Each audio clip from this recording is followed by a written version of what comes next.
Hi and welcome here to the channel. This is a part of our food storage that I've never shown on camera, but I'm excited to go through it today. If you've ever built food storage, then thought, why does this feel so stressful? This video is for you. Today I'm showing you the missing piece almost nobody talks about. It is the reason most food storage never actually gets used.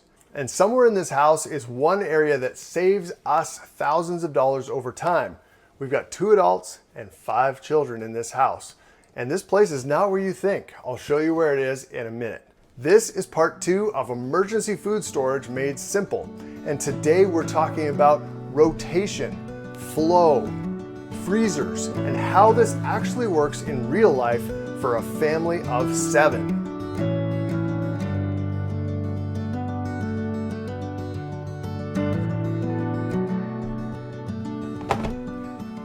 Food storage fails when it becomes separate from daily life.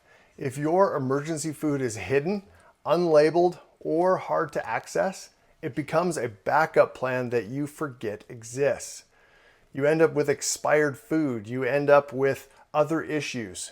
So we want to look at how this is organized. We have clear, labeled containers. This one, obviously, is vanilla protein powder. You know exactly what it is. Here, we've got sugar. Over here, we've got walnuts. Down here, we've got macaroni. And for all that baking, we've got baking cocoa and milk powder. On top of all these things over here, we've got a lot of flours on this side. I want to show you this. And that is Bisquick. This is not your store-bought Bisquick. This is whole grain flour with some other ingredients that makes an amazing waffles, makes pancakes, makes biscuits, of course, and it's all really healthy stuff. So we pre-make this and our kids are able to just use it, add some water, and they're good to go. On this side, we also have our hard red wheat, and you can see it's got some beautiful color to it. And then also our white flour, which is actually whole ground flour as well, but it's a soft white. And does anybody like popcorn out there?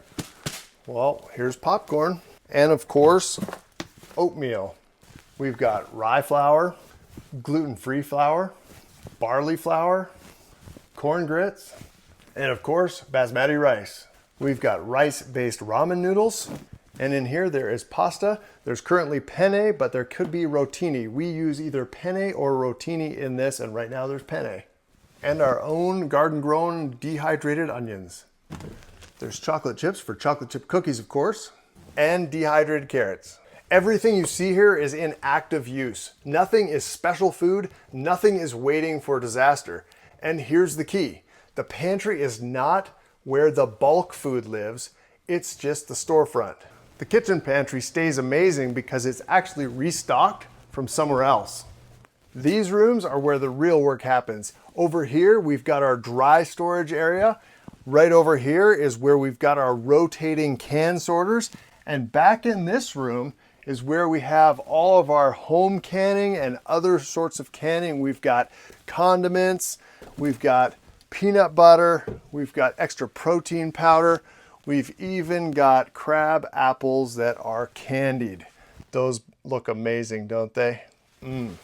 I went into a lot of detail in episode 1 of this food storage system, so check that one out if you haven't seen it. As a quick recap, on this side, we have flours on the bottom. We've got a couple totes of pastas.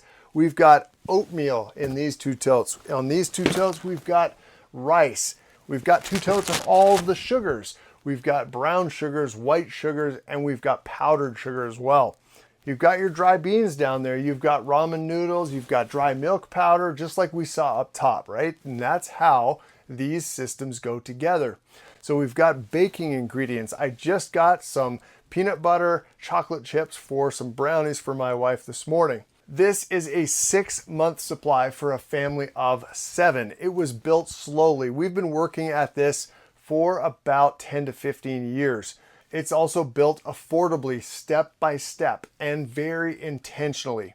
Totes keep everything organized, protected, stackable, and also easy to rotate. Both of these systems are easy to rotate the different products and pieces inside. And for example, check this out. I'll show you how we rotate all of these. So we've got pickles here, and you can see this one, these are sliced pickles, and this row is a little bit short because that's where we take from. So we take from the right front and we add, when we bring from the store, we add to the left and we rotate it through. So you're always pulling from the right. But this system only works because of one rule that we follow. And if you skip it, food storage actually costs more money, not less. And I'll explain that after I show you a little bit more in the cold room. Like you saw the small honey upstairs, well, it came from the big honey downstairs.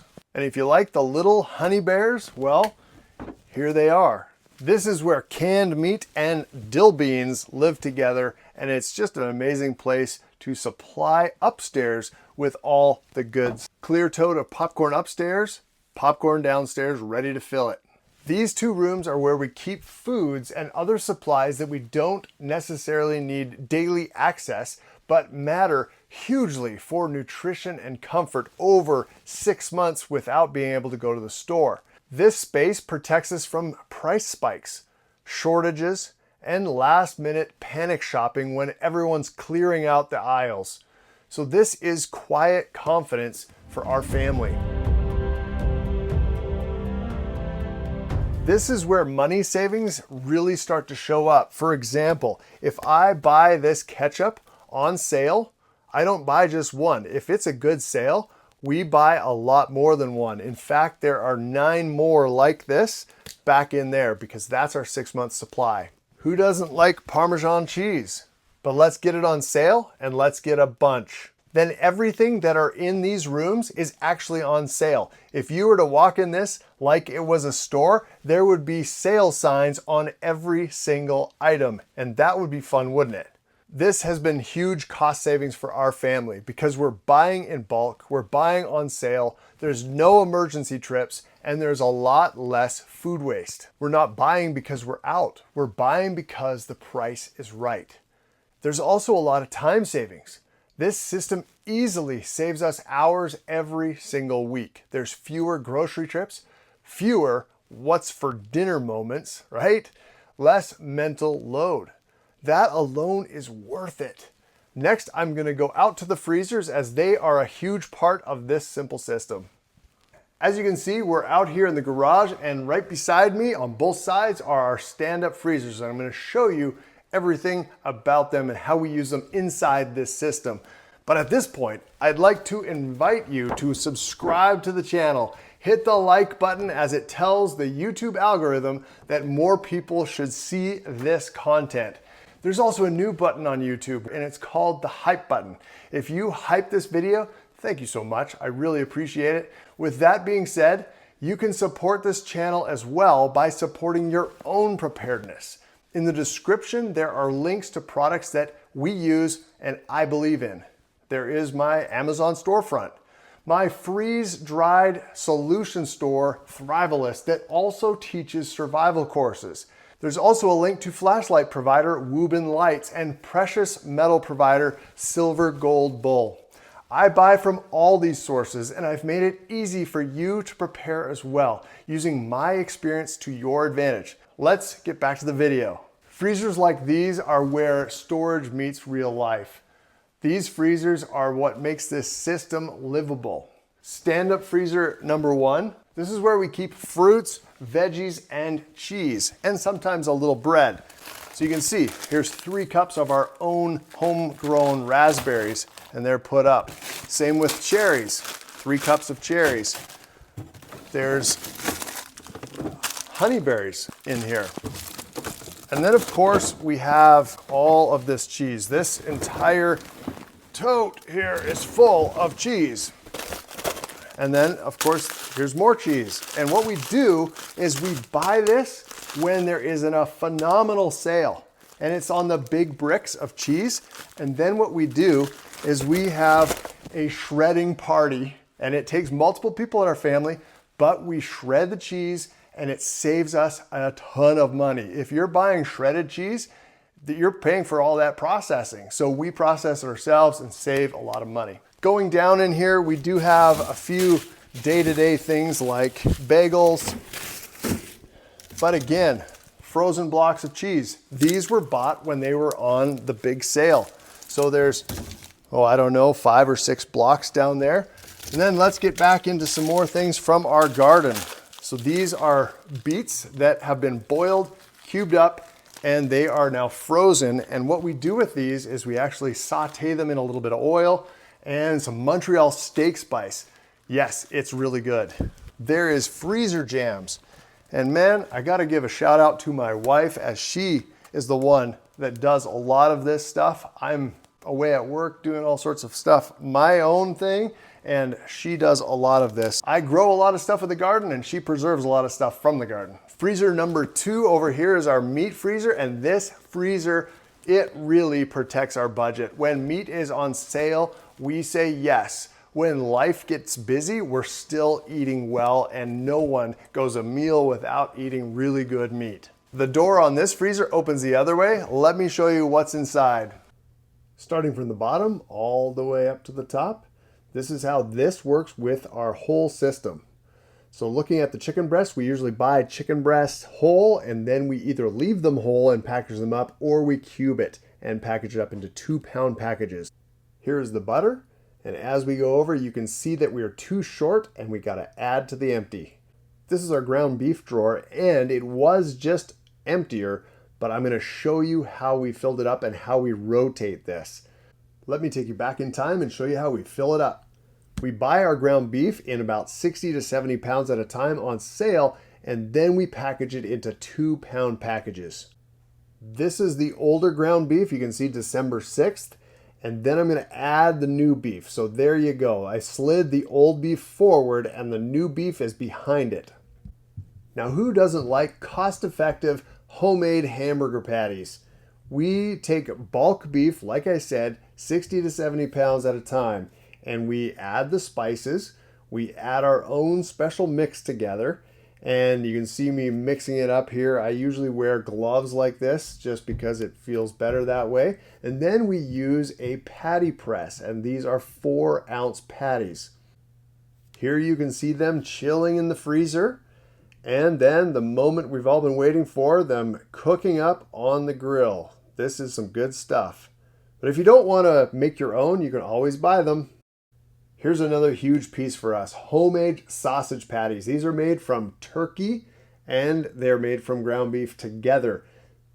And here you can see the 2 different kinds of meats in the right ratio that we've found to work, and the spices that we really like. And everyone in our family really likes this. And this is a real cost-effective way to have a high quality sausage. Look at this. This is how you save money. You buy it in bulk, you mix it yourself, and do it up. Here again, it's the same process. We'd use a patty press. And here they are in the freezer, chilling. We use these sausage patties to make our own breakfast sandwiches that are amazing. Here we go back to chicken, thighs, and drumsticks. They are pre-packaged for meal size for our family. And again, the chicken breast, we do the same thing. We package it in our meal size. That way they can be rotated into our system effectively. Here's dog food. This is actually raw dog food that we feed our dog. And now we're back into the door of the freezer. So again, those breakfast sandwiches, we've got turkey breast and roast beef for sandwiches. And again, those are ways that we save a lot of money. I cut our own steaks. And here you see some turkey bacon. We don't eat pork, so that's something that you won't see. But here's some stew meat. And again, I wanted to show you this turkey meat and roast beef because we actually make this out of bulk meat and cut it ourselves with a meat slicer. It saves a ton on deli. And I slice our steaks out of a whole sirloin that we buy in bulk when it's on sale and then cut it up. I hope you enjoyed the tour of our freezer, and I hope that gives you a little insight into our system. In a storage system like this, food flow is very important, and our food flows in one direction. It goes from downstairs to upstairs to the stove usually, and then to the table. Nothing comes upstairs unless it's meant to be used, and nothing gets replaced upstairs until the downstairs tote is opened. Same with the freezers. It flows from here to inside, to the stove, to the table. And we don't replace things out of the fridge. We replace things to the freezers or to the storage rooms. This is the rule. We never buy to replace what's visible. We replace what's empty. Does that make sense? That one rule prevents us from overbuying and from food waste. There is a real level of peace that comes from knowing that you're ready. Not out of fear, but out of provision. It feels like you have your own little store. You remember all of that cheese? We bought it on a super sale. We shredded it ourselves, and now we have shredded cheese for the next 6 months. When put all together, this series is going to cover each and every piece that I think anyone can start food storage really well. And if you already have a food storage system, you can make it better. We haven't arrived at the ultimate food storage system ourselves. We're still working and improving on things every day. But food storage isn't about perfection. It's about integration. If you missed part 1, go back and start there. It actually really ties into what I'm saying in this video. If you are starting food storage and you're building it slowly, you're doing it right. In the next video, I'm going to show you how we track rotation without spreadsheets or stress. I'm also going to show you all of the little intangible pieces like foil and Ziploc bags. There's a few hundred in there. There's a few hundred in there. You need to have those things stored as well in order to safely store food and manage your food system. We haven't covered coffee, we haven't covered salts, and we haven't covered the biggest piece of preparedness, and that is water. We're gonna cover water and all of those other things in the next video. Like, subscribe, and comment. I love to read your comments, and I try to reply to all of them. Here's a question for you. What part of food storage feels the hardest right now? Put it in the comments. I like to read them, and I try to answer them all. Thanks so much for watching and being here with me. Welcome here if you're new, and welcome back if you're already a subscriber. See you next week.